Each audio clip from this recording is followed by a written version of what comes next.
नमस्कार दोस्तों, स्वागत है आपका अपने प्लेटफॉर्म एनसीईआरटी बाय विक्रम पर।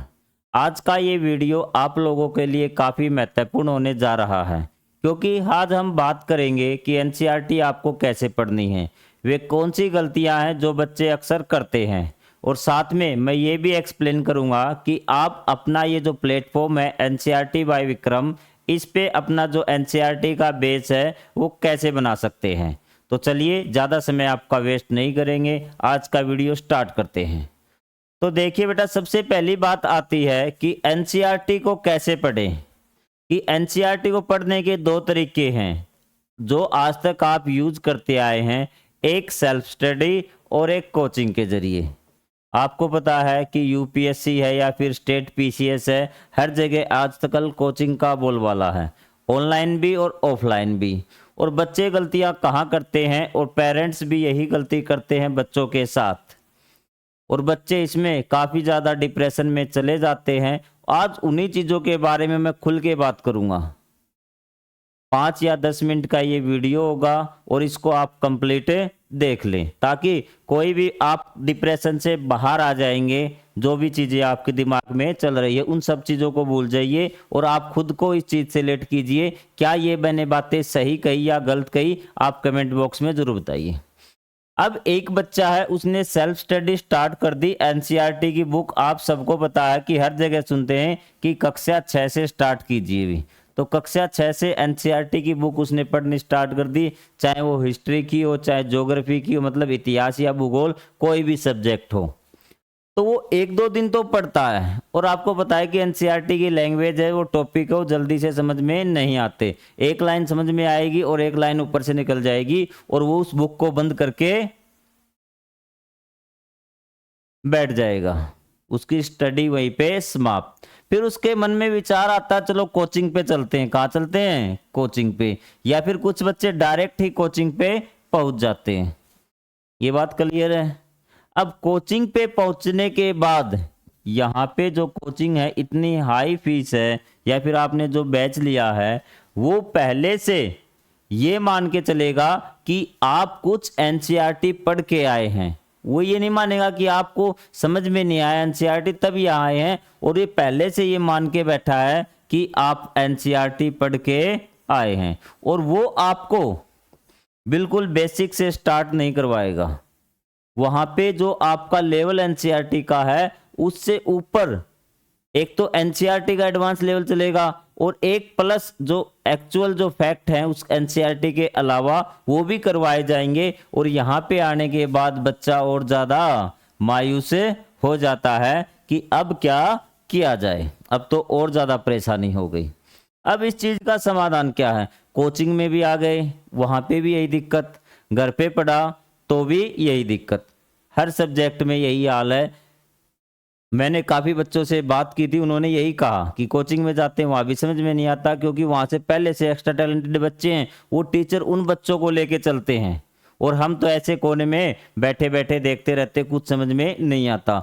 मज़ा कोचिंग में जाने का तब है जब आप घर से एनसीईआरटी पढ़कर जाएं।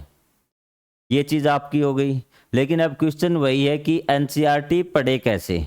अब एनसीईआरटी पढ़ने के तरीके पे हम बात करते हैं, और मैं ये भी आपको बताऊंगा कि कौन सा ऐसी किस प्रकार से हम आपको एनसीईआरटी पढ़ाएंगे। कोई बैच लॉन्च नहीं कर रहा। कभी सोच रहे होंगे कि सर अपना बैच लॉन्च कर रहे हैं। पहले वीडियो में आपको बताया था, जैसा मुझे समझाना आता है वैसा मैं आपको फ्री ऑफ कॉस्ट पढ़ाऊंगा हमेशा के लिए। ये बात मेरी आज नोट कर लेना।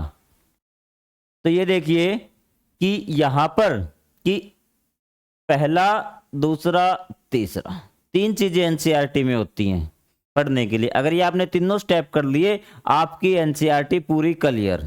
और कोचिंग में जाने से पहले जरूर इन चीजों को कर लीजिए। पहला है आपको कि कंप्लीट अध्याय आपको पढ़ना है।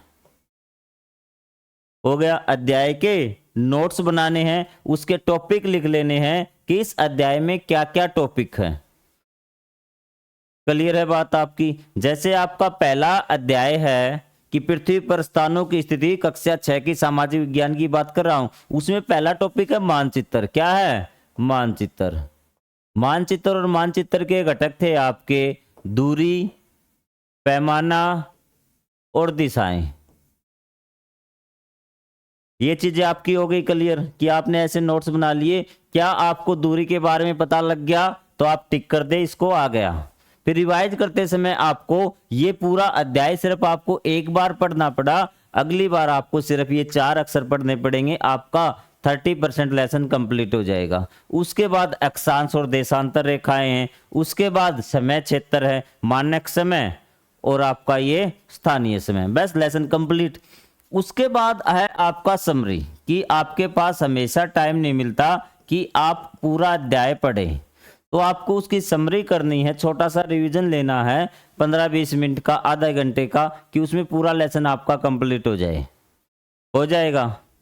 फिर तीसरा बचता आपके डाउट भी, कि आपको कोई डाउट हो गया, अच्छा ये आएगा यू और आएगा DOUBT, ठीक है। तो इसमें आपको क्या करना है कि डाउट आपको लेने हैं, आपके क्लियर करने हैं।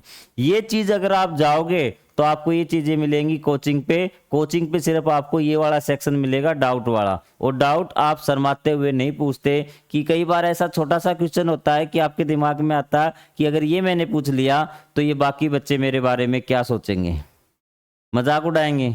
ये हर बच्चे के साथ होती है बात, सिर्फ आप लोगों के लिए नहीं। बस मैं आपके से जुड़ने की कोशिश कर रहा हूँ, कनेक्ट करने की कोशिश कर रहा हूँ, जो सच्चाई वो बता रहा हूँ। तो डाउट भी आपका वहीं पे समाप्त हो जाता है, और डाउट आपके ऐसे कैसे रहते हैं, और ये चीजें आपकी हैं। क्लियर हुआ यहाँ तक? मेरी बात से सहमत हो तो वीडियो को लाइक कर देना और कमेंट कर देना।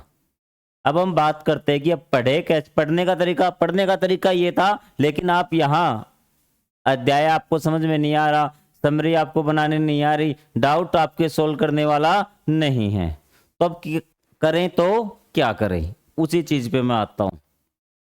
हमने आप लोगों के लिए क्या चीज की है भी, कक्षा 6 से हम सामाजिक जो विषय है वो स्टार्ट कर चुके हैं। कौन सा विषय? सामाजिक, जिसमें आपके तीनों हैं, तीनों बुक एक कर दी गई है।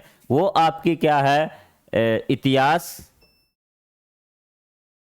और आपकी ये जियोग्राफी मतलब भूगोल, और नागरिक शास्त्र, जो तीनों पार्ट एक बुक में कर दिए गए हैं। और अब मैंने अलग अलग प्लेलिस्ट ली है कि पहले आपको अध्याय समझ आ दिया कि एक अध्याय एक बार में नहीं, उसके 2 या 3 वीडियो आपको बना दिए गए हैं। ये चीजें आपको ध्यान हो गई होंगी, ठीक है। उसके बाद मैंने एक लेसन एक वीडियो में उसकी समरी समझाई है।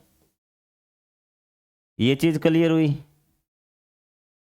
समरी होगी। उसके बाद उसका डाउट सेशन, जो मैंने अभी तक नहीं लिया है एक भी लेसन का भी, एक भी डाउट सेशन मैंने अभी तक नहीं लिया है, क्योंकि पहले ये वीडियो मुझे आप तक पहुंचाना था। और उसके बाद अभ्यास के प्रश्न उत्तर, क्योंकि कुछ ऐसे फैक्ट होते जो अध्याय और समरी में कंप्लीट नहीं होते, क्योंकि क्वेश्चन एनसीईआरटी में इसलिए पूछे जाते ताकि आपको कुछ एक्स्ट्रा फैक्ट पता चले कि लेसन में जो समझ में नहीं आया वो क्वेश्चन के माध्यम से समझ में आ जाए। तो एनसीईआरटी पढ़ते तो अभ्यास के प्रश्न उत्तर आपको जरूर करने। अगर ये चारों चीजें कर ली, ये चारों चीजें करने के बाद आप जाना कोचिंग में भी। कहाँ जाना? कोचिंग में, वरना जाने की जरूरत भी नहीं पड़ेगी। लेकिन अगर आपका मन है फिर जाना, और फिर आप कोचिंग में क्या कर दोगे? गर्दा उड़ा दोगे, क्योंकि आपके जो बेसिक हैं वो क्लियर है, और आपको कोचिंग में जाने का अलग ही मजा आएगा, आपका प्रभाव जमेगा। इसको बोलते हैं रंग जमाना। क्लियर है? और ये सारी चीजें मैं आपको करवा रहा हूं। अध्याय मैंने आपको करवा दिए, समरी में करवा रहा हूं। अब डाउट सेशन की बात करते हैं कि आप डाउट कहाँ देंगे। आपको जिस भी टॉपिक में डाउट हो उस टॉपिक का नाम कमेंट बॉक्स में लिख देना कि सर मुझे समझ में नहीं आया। मैं आपके 5 या 10 दिन के अंदर जो डाउट है एक लेसन के आ जाएंगे। मैक्सिमम अगर 1000-2000 व्यू होने के बाद 4-5 बच्चों को जो समझ में नहीं आता, सभी बच्चों की वही प्रॉब्लम होती है। जैसे मैंने एक नोट कर रखा, पहले जो लेसन है आपका उसमें एक बच्चे ने कहा था पैमाना समझ में नहीं आया। क्या समझ में नहीं आया? पैमाना। और एक बच्चे ने कमेंट किया था स्थानीय समय समझ में नहीं आया। तो ये 2 आपके टॉपिक हो गए जो मैं आपको डाउट सेशन में समझाऊंगा। और दूसरे अध्याय में समझाया था कि ये जो आपके ओलंपिक ध्वज में ये जो छल्ले होते हैं ना, ये इनके कलर होते हैं, कौन सा कलर किस महाद्वीप का है भी, ये एक बच्चे ने कमेंट किया था। तो ये मैं आपको डाउट में समझाऊंगा। क्लियर हुआ। अब बच्चे ये पूछते सर ये क्लासें मिलेंगी कहाँ, किस प्रकार से मैं ढूंढे। कोई अभ्यास के प्रश्न उत्तर पे आ जाता है वीडियो देखने सर्च करके, कोई समरी पे आ जाता है सर्च करके देखने, कोई आपके अध्याय के पाठ पूरे पढ़ने लगता है। तो अब मैं बताऊंगा कि आपको वो कहाँ मिलेंगे। क्लियर है। तब आ जाइए आप यूट्यूब पे, चाहे आप अपना फोन भी साथ रखिए, कि सबसे पहले आपको सर्च करना है एनसीईआरटी बाय विक्रम। चैनल आपका आ जाएगा, ये लोगो लगा हुआ, और यहाँ पे आपको क्लिक करना है चैनल पे। तो यहाँ पे चैनल खुलने के बाद आपका ऑप्शन आएगा प्लेलिस्ट का। यहाँ होम का आएगा, वीडियो का आएगा, प्लेलिस्ट का आएगा, पोस्ट का आएगा। आपको जाना प्लेलिस्ट में। जब आप प्लेलिस्ट में देखोगे तो प्लेलिस्ट में आप नीचे स्क्रॉल करोगे तो आप प्लेलिस्ट में नाम दिखे गए हैं कि ये बुक कौन सी, क्या इसमें बताया गया। ये देखिए, समाज का अध्ययन भारत व उसके आगे, कक्षा 6 सामाजिक विज्ञान, अध्याय 1 फाइनल रिवीजन बैच। आप प्लेलिस्ट का नाम देखिए कि कक्षा 6 सामाजिक विज्ञान फाइनल रिवीजन बैच, मतलब ये समरी वाला बैच है।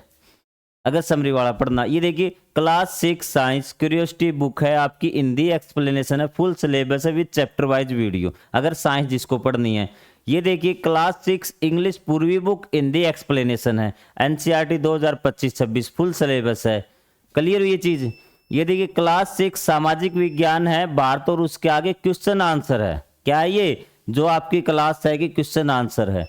एनसीईआरटी 6 to 12 आपकी मैंने, ताकि जब आगे करवाऊं तो आगे भी आपको बता दिए जाएं ये सारी चीजें, कि सारी जो केवल हिस्ट्री पढ़ना चाहते हैं उनके लिए प्लेलिस्ट है। और आगे आ जाइए, ये ज्योग्राफी की है, ये पूरे बुक की आपको बना रखी है कि 22 के 22 जो वीडियो इसमें हो चुके हैं, पूरे अध्याय लाइन बाय लाइन में आपको पढ़ा रहा हूं।